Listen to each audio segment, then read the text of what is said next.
What is going on, everybody? I hope you're having a great day today. This is Alex from the Fresh Fantasy Podcast. This is the 40th episode of Season 3. Today, we are talking about undervalued players. These are guys that should be going much higher in drafts, but are not at the moment. We are here to give you our takes on why these guys should be going even higher. But for an episode like this, to talk about guys that are going to be really good in fantasy this year, I needed to get a really great guest. So joining me today is one of the smartest minds in the NFL fantasy football space. He has finished in the top 16 in fantasy football accuracy 4 times. He is also the former lead NFL analyst at the Action Network, the former chief strategy officer at FTN, and is now the director of content at FantasyPros. With former visiting student degrees from both Harvard and Yale and over 49,000 followers on Twitter, he is the talented, the amazing Matt Freedman. Welcome to the show. Thanks for that intro. Quite embarrassing. You definitely should not have listed some of those things. But if you had told me you wanted a great guest for the show, I could have brought someone. I could have brought like Fitz. I could have brought Fish. There's other people I could have brought. Fair enough. I had to bring you. I've had Fitz, I've had Fish, and they were saying you got to get Matt. Matt is the top of the game, so I figured I would bring you in here. Can you please? I know usually podcasts are not fans of like let's talk about our life for 2 seconds, but I have to ask, like, visiting student degrees from Harvard and Yale. Can you just touch on that real quick, and we'll jump into the episode? Yeah. So I was, I was at TCU. I was an undergrad at TCU. If you're watching this on video, you can see the little horned frog bobblehead right there. So I went to TCU for undergrad. And when I was there, I was thinking, okay, maybe I could do like a semester or a year, like studying abroad. And then I started doing research and I saw that like Harvard actually had like a visiting student program. So instead of like going to England or something like that to study abroad, I just sort of like did it like in Boston, which, it's like, if you're coming from Texas going to Boston, that basically is like another country. And so I did that for a calendar year.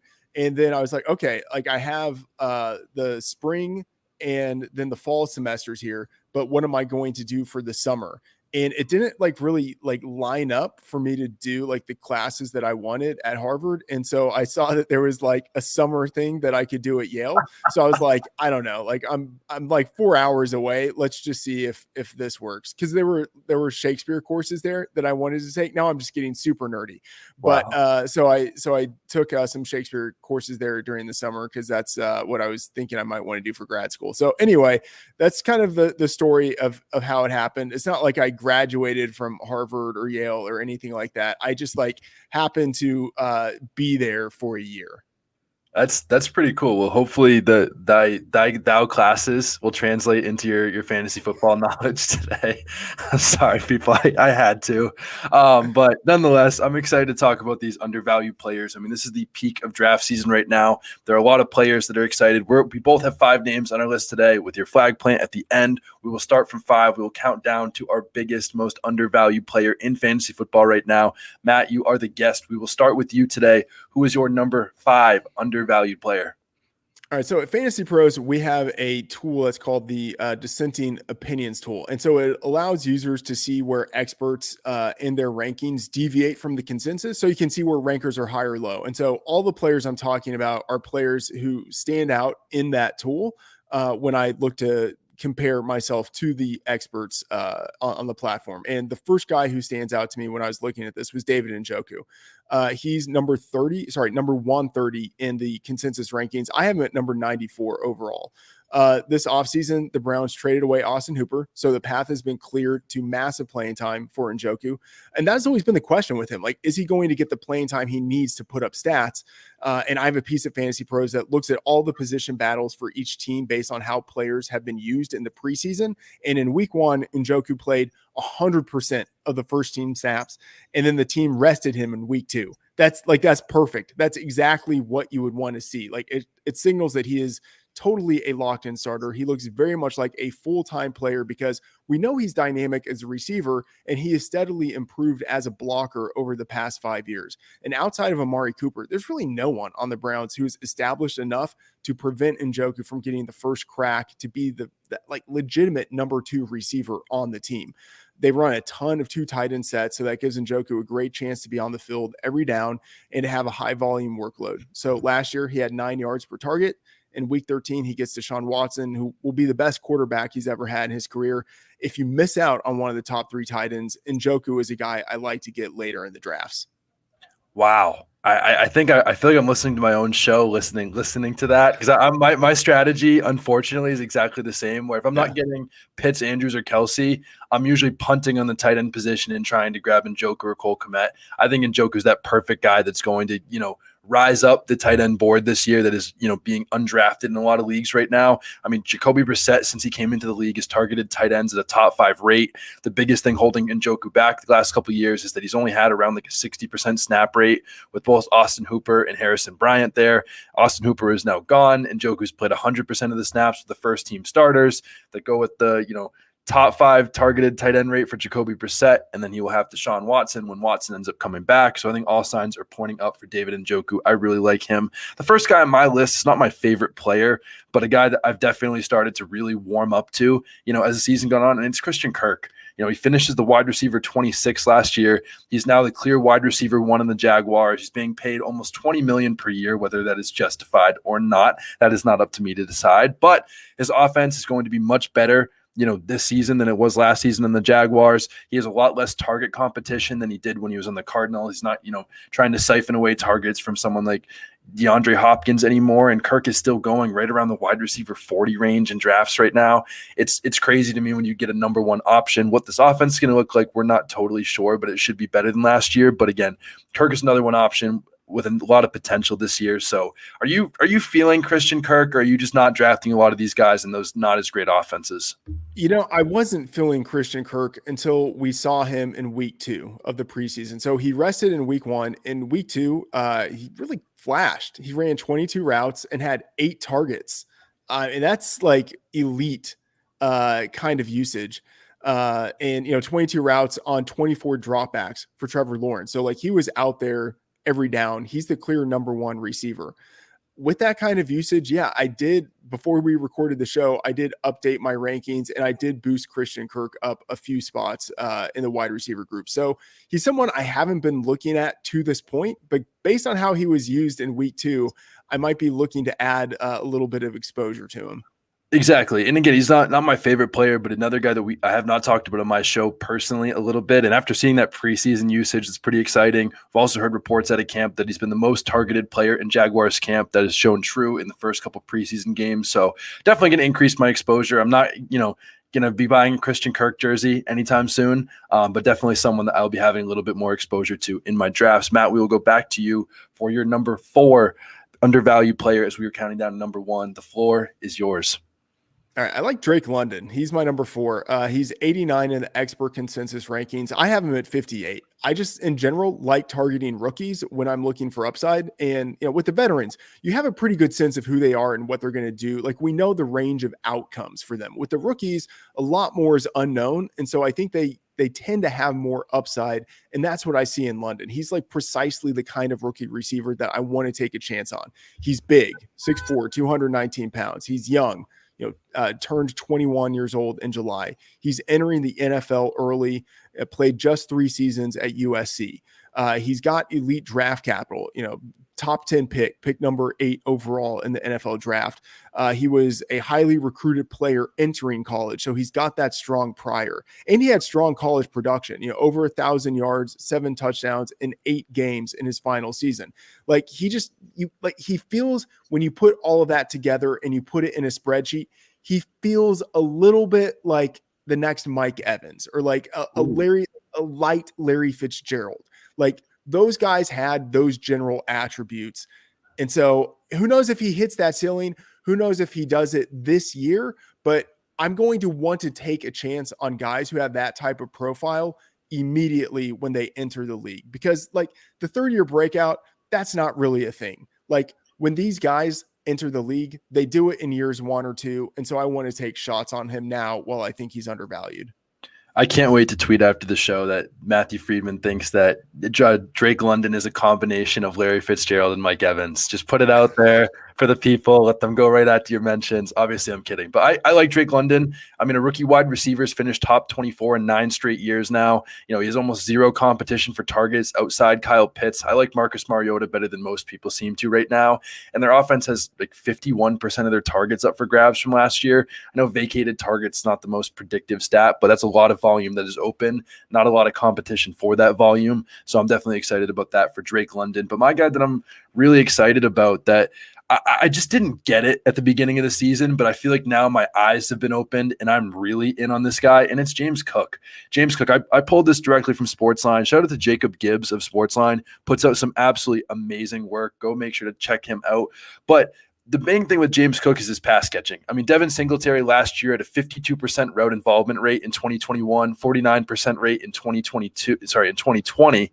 And that led to Devin Singletary last year being 4th in the NFL in routes run while just running half the passing routes for them, which is crazy. And I think that James Cook could absolutely destroy that route. We saw that the Bills wanted to get a pass-catching running back. They pushed hard to sign both Chase Edmonds and J.D. McKissick, showing they wanted passing down running back because out of about 200 running backs that have run a certain number of routes, I don't have it off the top of my head, Devin Singletary was in the bottom, was at 180 and 190 in efficiency. Like he has been really, really bad, which is why they signed someone like James Cook. But the biggest thing is that running backs in college usually have a higher target per route run than they do in the NFL almost always. And James Cook had a 20% target per route run in college, which is identical to DeAndre Swift, who also commands a lot of targets.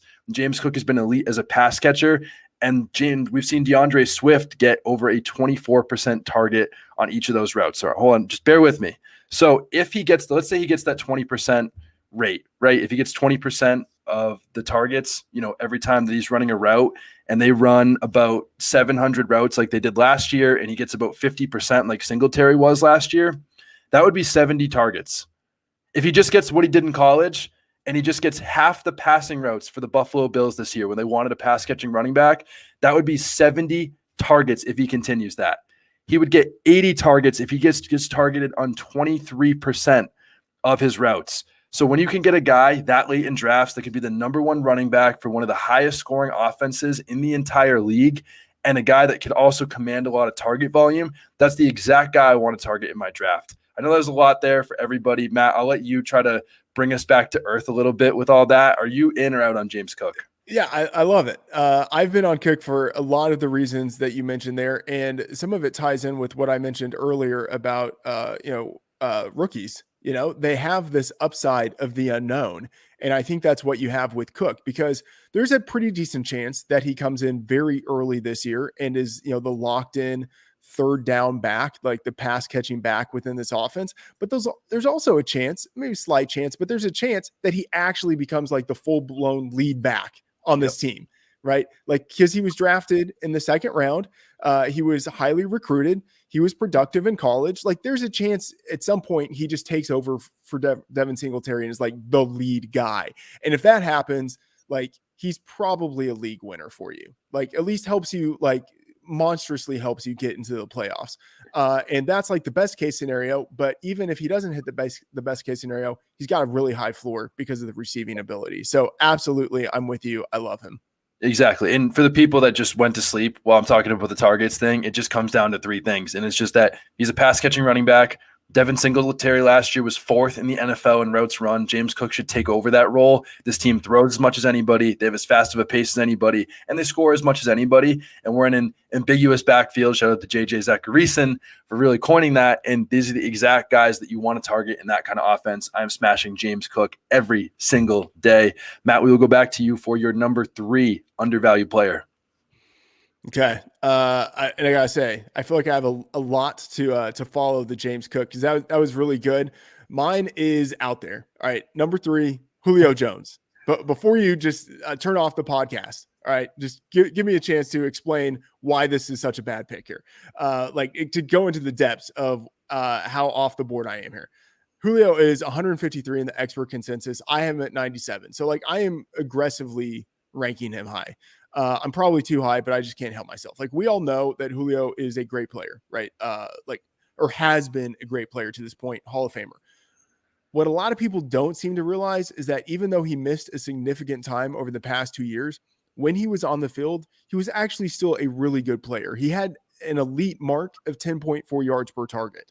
Like that's number 4 over the past 2 years. That's up there with like Deebo Samuel, Justin Jefferson. Like that is an elite number. And so that number suggests that he's still the player he used to be, except probably more fragile. But when he's healthy, that's the big caveat. When he's healthy and on the field, he's been a good player. In his 13 games over the past 2 years with a snap rate of more than 50%, and that's including the playoffs, he has over 1,000 yards receiving on 101 targets. That's in 13 games.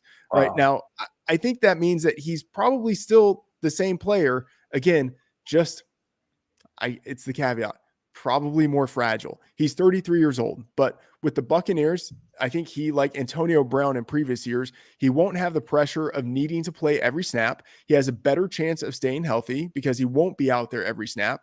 And he will likely be targeted heavily as a specialist when he is on the field the way that Antonio was. And as the number 3 receiver, he's going to have the softest coverage that he's ever had at any point in his career.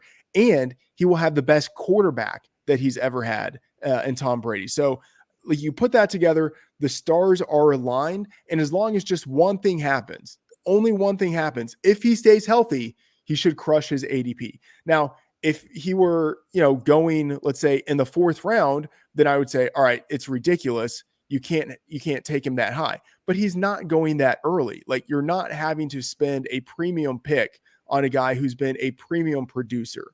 And so if he doesn't work out, not a big deal.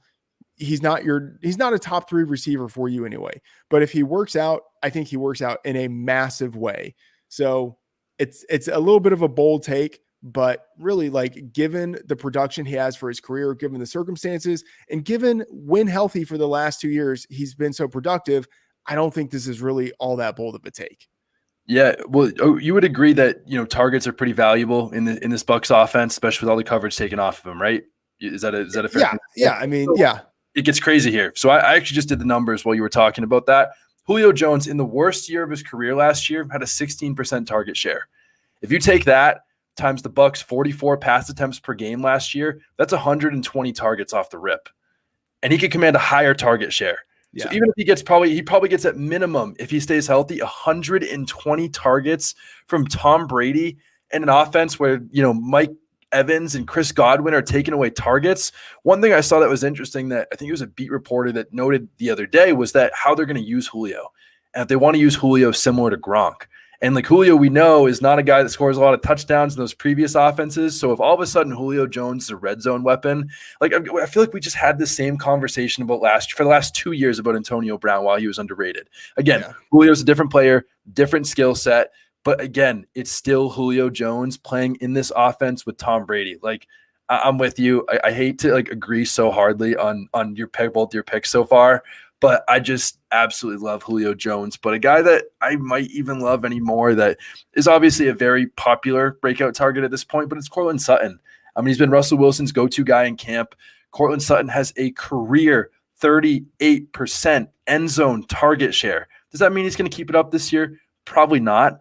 But Russell Wilson has been top 2 in the NFL in end zone pass attempts in 3 out of the last 4 years. And also, Russell Wilson has supported a top 15 wide receiver in fantasy every year since 2016. So, what's going to change now? I think Cortland Sutton is going to be that guy. Maybe that means draft more Jerry Jeudy. But either way, Sutton commands end zone targets. Russell Wilson throws a lot of end zone passes, and Russell Wilson has supported a top 15 wide receiver in fantasy football for 6 straight years. Why not Cortland Sutton? I'm all in. Are you him or are you Jerry Jeudy guy? Or are you neither? I prefer Sutton to Jeudy. Okay. I, in theory, like Sutton, but I haven't gotten a lot of him on my team. So that's sort of where, you look yourself in the mirror and you're like, maybe I don't like this guy as much as I think I do. I would be happy to take him, but I always feel like there's someone I like more on the board when I'm in that general draft range. But I can see the circumstances for him absolutely crushing. And, you mentioned the red zone and the end zone targets. all of that is good. And I think there are even additional things there. Like Sutton was number 4 last year in average depth of target, 15.4 yard ADOT. And Russell Wilson was number 1 last year with 9.9 air yards per pass attempt. So it's not just that, Wilson throws to the end zone and Sutton gets a lot of end zone love. It's that, Sutton goes deep and Wilson likes to throw it deep. So like they hit each other in multiple ways. So, I'm not sold that everything works out well in this offense, but I think it probably does. And if it does, I think Sutton more than Judy is the guy who really benefits. 100%. I agree. And again, but I'm also drafting a lot of Jerry Judy. I've started to warm to him because I know there's the truthers out there that are like, when Sutton and Judy were on the field last year, like Judy commanded more targets. Again, Sutton was coming off an ACL, different quarterback play, different style, obviously. But again, air yards matter. We saw that, DK Metcalf and Cortland Sutton were nearly identical in air yards with 2 different quarterbacks last year. And they were, 30 spots behind in the wide receiver finishes. DK Metcalf was a wide receiver 1. Cortland Sutton was outside the top 40. Again, Metcalf more talented than Sutton, but the point is there. Again, when they're getting similar air yards, QB play matters. It's going to elevate Sutton a lot this year. I'm really excited about him. Matt, we will go back to you for your number 4. We each have 2 players left. Our number 4, our number 2 most underrated players. These are our top 2 most undervalued players in fantasy football drafts right now. Matt, who is your number 2? I'm going with Aaron Jones. It might feel a little bit weird to say a guy who's going in the top 2 rounds is underrated, but the expert consensus has him at number 22. I have him at number 9. I think he, just in terms of like the talent and the production we could project, I think he probably should be going at the low end of round 1. And so I'm happy when I can get him anywhere in round 2. Obviously one of the top players that I'm targeting for this year. And honestly, like it's a problem to where like I need to be careful not to get overexposed to him in round 2, just because of the value I think he represents. But you look at this offense last year, Devontae Adams and Marquez Valdes-Scantling, they collectively accounted for 224 targets for the Packers in the regular season. Both of those guys are gone. And, without those 2 wide receivers, I think the Packers lean more on the running game. That benefits Aaron Jones. And then I also think that they reallocate a portion of the available targets to Jones. And as wild as this sounds, he's probably got like the best mix of pass catching ability and established connection with Aaron Rodgers out of all of the pass catchers in Green Bay. Like, maybe Randall Cobb if this is like 5 years ago, but not Randall Cobb anymore. And so like Jones is a legit pass catching talent who I think is going to have a lot of volume coming his direction. Since 2018, he's averaged 6.7 targets in 7 games without Devontae Adams, 5.2 targets in 9 games without MVS. And that's like compared to 3.7 and 3.9 targets in those other games with those guys. So he's had a massive bump in target share when he's been one of the main receivers on the field with those wide receivers out. So he has an incredibly high floor with his increased target volume. And like he's an established scorer, 49 touchdowns in 57 games since 2018. I think that offense is still going to be good. It will be different than it's been in past years, but Aaron Rodgers is still there. They have the same coaching staff. I think he's still going to be really good. And if you can get the main weapon in an Aaron Rodgers led offense in round 2, I think that's just the kind of thing that screams value. Yeah, I see both sides here on Aaron Jones. So I'm actually really struggling with him, and I'd love to hear your input on this because on the one side, to be devil's advocate here against Aaron Jones, this is all via Andrew Erickson of FantasyPros. I mean, Aaron Jones last year only finished in the top 12 running backs at the position in just 5 of his 15 weeks. And when he posted the highest bust rate at 20% among all top 15 running backs last year, and he also had the lowest boom rate, which at just 13% among all running backs being drafted inside the top 2 rounds, which is scary because you hear that and you go, oh no, like that is terrifying. But then on the other side of it, Aaron Jones averaged 22.9 PPR points in games without Devontae Adams. It's 8-game sample size. That would have been number 2 among all players last year. And the Packers have 43% of their targets, up for grabs on an offense where no other player last year commanded more than 60 targets. And according to, I think it's BetUS for projecting the season, the Packers are projected to score top 5 in scoring. They're supposed to be a top 5 team in scoring. Like, who's going to score the points? If it's not Aaron Jones, Alan Lazard, like AJ Dillon, like sure, but like if they're going to actually score anywhere near that, they're going to have to score a lot of points. But what do you say to the people that are talking about these bust rates and the fact that he wasn't, top 12 in enough games?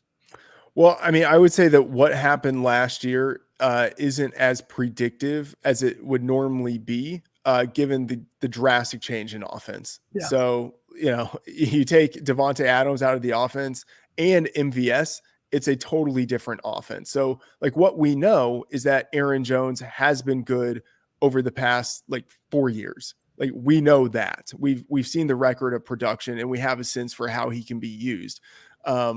And what we know is that there is a world of opportunity available in that offense now that Devontae Adams is gone. So like the ups and downs of how his production came about last year, I think that pattern doesn't matter so much for this year. Yeah, that's a great way to put it. That is good. This is why we bring, again, I told you, Fish and Fitzmaurice said to bring you on the show for things like that, because again, I saw that yesterday and I was like, maybe I'm too high on Aaron Jones. I need to drop down. But again, there's so many factors that point towards success this year, and I hope that he can find a way to be successful. One other interesting note, and this is not fair because of age and draft class, a little bit cherry picked, but we have not seen a 27-plus-year-old running back finish in the top 6 in 5 straight years. Aaron Jones is going to be 27 years old this year. Yeah. No, let me add on. So I'll just say I see the bear case for Aaron Jones, like that you mentioned, like age and AJ Dillon. Like those are two not insignificant factors. So there is a little bit of a leap of faith here. I think that with all the opportunities available in that offense, both Dillon and Jones can outperform ADP. But if AJ Dillon totally crushes, then I think that will hurt. That will hurt Aaron Jones. Yeah, absolutely. Especially when the last thing, that's worth noting is that I think it was Matt LaFleur the other day that said that he views Aaron Jones and AJ Dillon as the 1A and 1A, which is a little bit scary. But again, like I talked about, they're projected to be a top 5 scoring team in the NFL. Like, this is going to be a different offense that uses both these guys heavily. I think that dare I say, this could be something similar to I think it was 2017 Alvin Kamara's rookie year, where him and Mark Ingram were both in the top 6 running backs. I'm not saying that AJ Dillon and Aaron Jones will be top 6 running backs, but I could see both of those guys finishing super highly together, and I don't think that one will completely nuke the other is the point there. But my number 2 guy is someone that I have really not been on all season, and I was really excited to talk about him on the show today, and I'm curious to get your thoughts because I'm sort of having a late bloomer moment with this player that I don't think I've mentioned on the podcast literally the entire season, but it's Marquise Brown. Marquise Brown's really interesting to me because over the last 2 years, there's only been 6 players to post a 24% target share or more in each of the last 2 years, and those players are Justin Jefferson, Devontae Adams, Keenan Allen, A.J. Brown, Stephon Diggs, and Marquise Brown. That is an elite list to be a part of. And I think, commanding targets and target share is very predictive of fantasy scoring. And again, we saw it last year where he was a wide receiver 1 until Lamar Jackson went down. And then obviously with Tyler Huntley there, it nuked his value. He's going to an arguably more a better, more accurate quarterback now in Kyler Murray. And we don't know if Kyler Murray can be healthy in the fantasy playoffs. Sorry, Kyler Murray, but I'd like you to help me win a fantasy championship. But Marquise Brown, again, a guy that commands a target share, scored a lot of points last year, but now he's going much later in drafts with a better overall QB. So why is he going so late in drafts when I think he has a lot of upside? I know DeAndre Hopkins is there. He's going to be back after 6 games, but I don't think that Rondale Moore's negative ADOT and AJ Green's old ass is going to be the things that are going to hold back Marquise Brown from commanding a lot of targets. So how do you feel about him? Yeah, I'm happy to take Marquise Brown when he's there. I have a piece at Fantasy Pros that's sort of how to have my perfect draft plan, my plan for having a perfect draft. And Marquise Brown is one of the wide receivers I'm very happy to take in rounds 3 through 6. That's the RB dead zone. I think of it more as a wide receiver power alley. And so there's a list of wide receivers I'm happy to take in that range. And Marquise Brown is on the list for all of the things that you mentioned there. So yeah, I'm very much with you. We need to get like one of those cool posters in a movie theater that has you like wearing your Fantasy Pros hat with like the called the Power Alley, like a movie poster, Power Alley with all the round 3 through 6 wide receivers and you standing like in front of them with your arms crossed. Like Yes. that sounds like a good movie, a movie that I will also be watching and actively applying to my fantasy drafts this year. I'm with you. I do not like the running backs in those mid 20 ranges, like the Elijah Mitchell, J.K. Dobbins. Like I know there's people that like those guys. Not me. I'm drafting wide receivers like Bateman, Rashad Bateman, Marquise Brown, Amon-Ra St. Brown, Michael Thomas. Like I'm drafting those guys in that range rather than grabbing a running back. I also love that. And that is it for our number twos. We each have one player left on our undervalued players.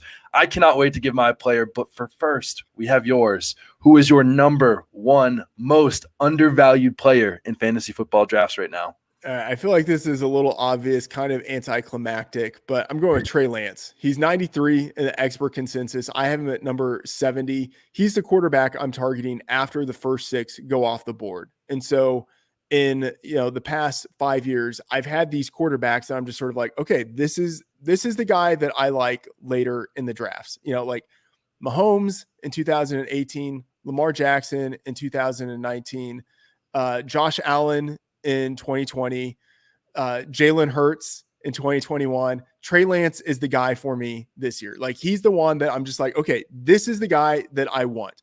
After the first 6 go off the board. And I think like we can identify the top 6. They should be the first 6 quarterbacks off the board. But I think Trey Lance should be the 7th guy off the board. And he's not. So I'm very happy to take him a little bit ahead of ADP because I think I'm getting tremendous value there. I have 3 MVP tickets that I got the week after the Super Bowl. So, even before it was announced that Trey Lance was going to be the starter, but let's be honest, like it was pretty obvious that that's the trajectory, right? You draft Trey Lance, you sit him for a year, and he's probably the starter the next year. So those 3 MVP tickets are, please don't laugh at the first one. Justin Fields 150 to 1. That ticket is dead. I should just set it on fire and it will provide more value through the form of heat. The second one, Tua Tagovailoa 100 to 1. That one is probably also dead, although you never know. Like, you never know. Josh McDaniel, new players around him, maybe. But the third one is Trey Lance, 80 to 1. That is the one I am really excited about because I think Lance has a world of potential with Kyle Shanahan next to him. So he's got the elite draft capital, number 3 overall. He's got the high rushing floor. In 10 quarters of action last year, he had 161 yards on 31 carries.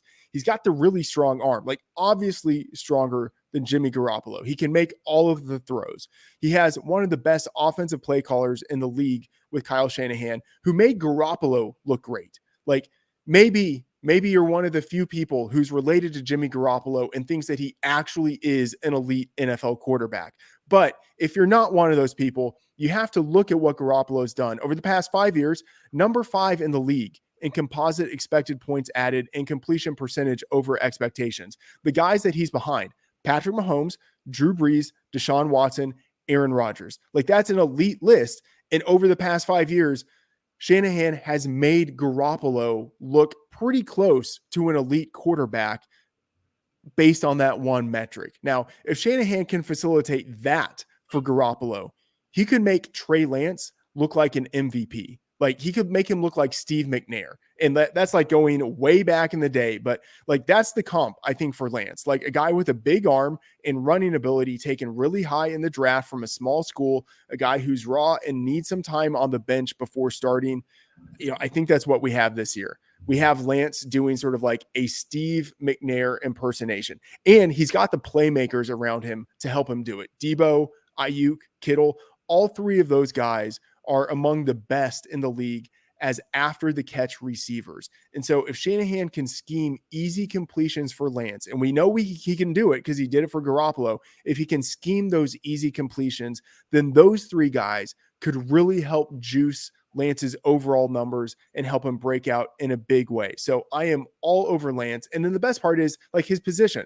Quarterback, if he doesn't work out, not a big deal because you didn't spend a premium pick on him. You drop him and you pick up like Justin Fields or whoever from the waiver wire and you just stream the position. So I think massive upside, not a lot of downside. Trey Lance is my flag plant this year. That's my guy. So I'm all over you. I will say I don't want to like just completely steer off Trey Lance. Everyone that's listening to this podcast knows I absolutely love Trey Lance, but I feel like I can't change my flag plan at this point. But I'm almost ready to change to Jalen Hurts. Like I think everything I've heard in practice, everything around it, like points to me that's like Jalen Hurts is like going to finish the QB1 this year.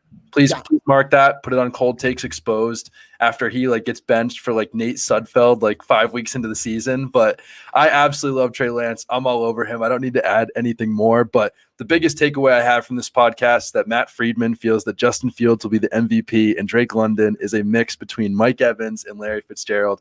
Those are my big takeaways. Obviously, I'm joking, but my number one player for this year, the most undervalued player in all of fantasy football that is going to rocket up your draft boards while you are listening to this podcast the day after that, and is probably rocketing over between the time that we are recording this and posting this episode, but it's Damien Pierce.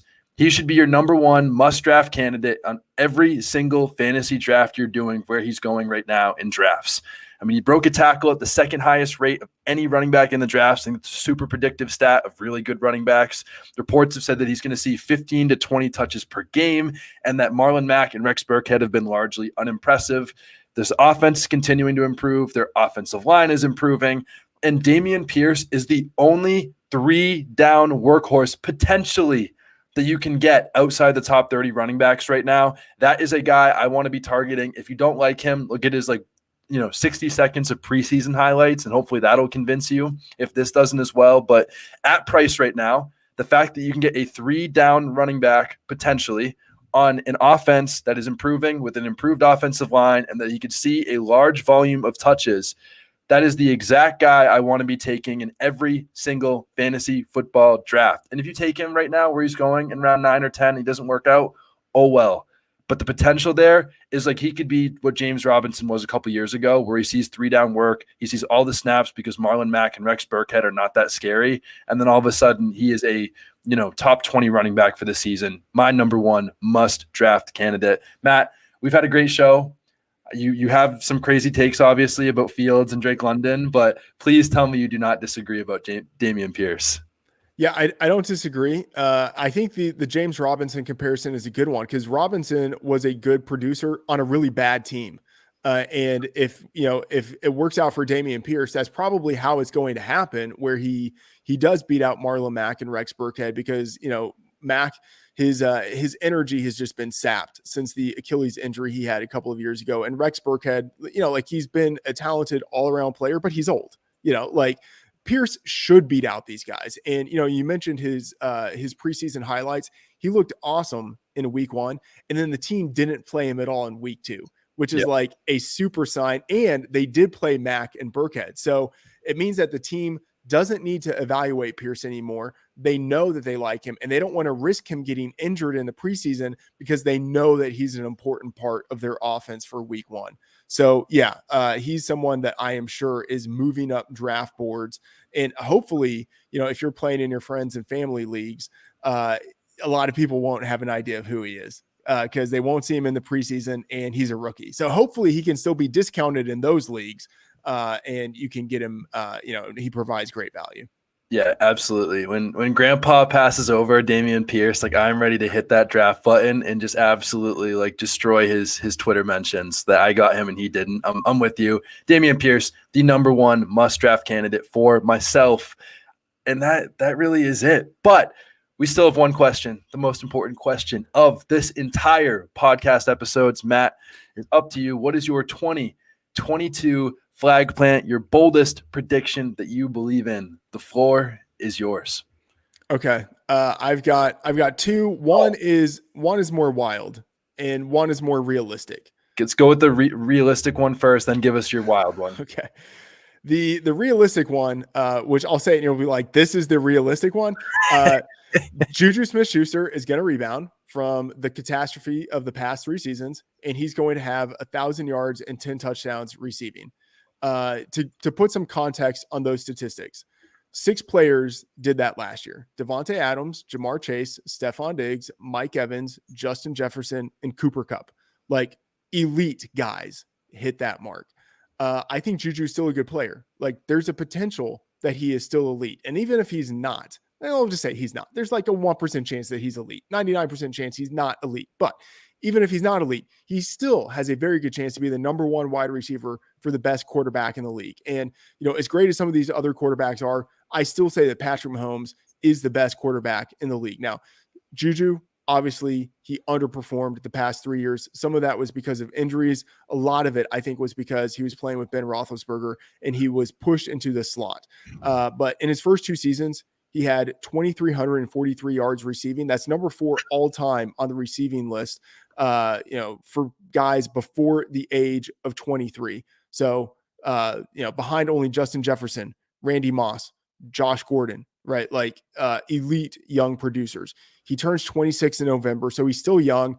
Tyreek Hill, Byron Pringle, Demarcus Robinson, all those guys are gone, and 260 targets have opened up in their absence. So he has a ton of opportunity, and I think he capitalizes. So I'm looking at Juju for 1,000 yards and double-digit touchdowns. I just had a light bulb moment with Juju. Now, I'm already on him, but I'm going to say this, and I hope I just get absolutely killed for it on Twitter and any YouTube comments. I think Juju is just like Cooper Kupp light. I mean, think about it for a second. He's the clear wide receiver 1 in training camp. He's still just 25 years old. He's playing in arguably the best offensive scheme in football. Just like Cooper Kupp doesn't need to be an elite route runner. Playing an elite scheme that schemes these slot receivers, these other players type open. They have a ton of open targets. I mean, 53% of their targets up for grabs, including 44% inside the 10. But he's a slot wide receiver that is playing with just got a massive QB upgrade, has already produced before, similar to Cooper Kupp, where he had been a really top wide receiver before he all of a sudden had his breakout year. And, he's playing with an elite QB, elite scheme, targets up for grabs, and can command a massive target share. The only difference, Travis Kelce's there. He's still going to command a lot of targets. But, I mean, is it crazy to say that Juju could be Cooper Kupp light?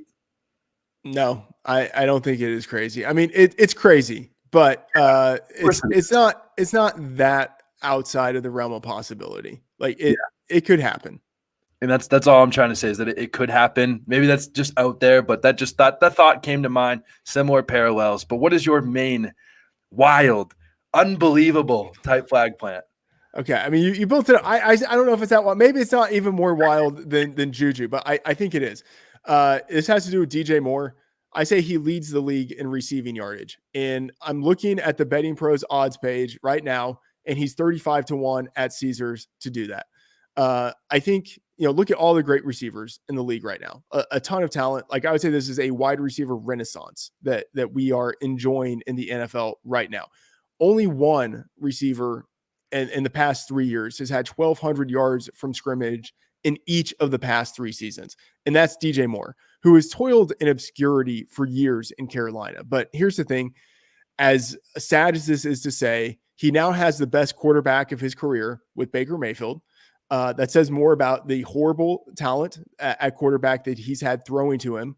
But, if Mayfield recovers from the shoulder injury, and if Mayfield is just sort of like around average, that could mean a lot for DJ Moore, who has played with below average quarterbacks for the entirety of his career. And he's just 25 years old, right? Still just 25 years old, and he's ascending. So a first rounder, the first wide receiver selected in his class. He's got good speed and agility for a guy who weighs 210 pounds. He can play outside. He can play in the slot.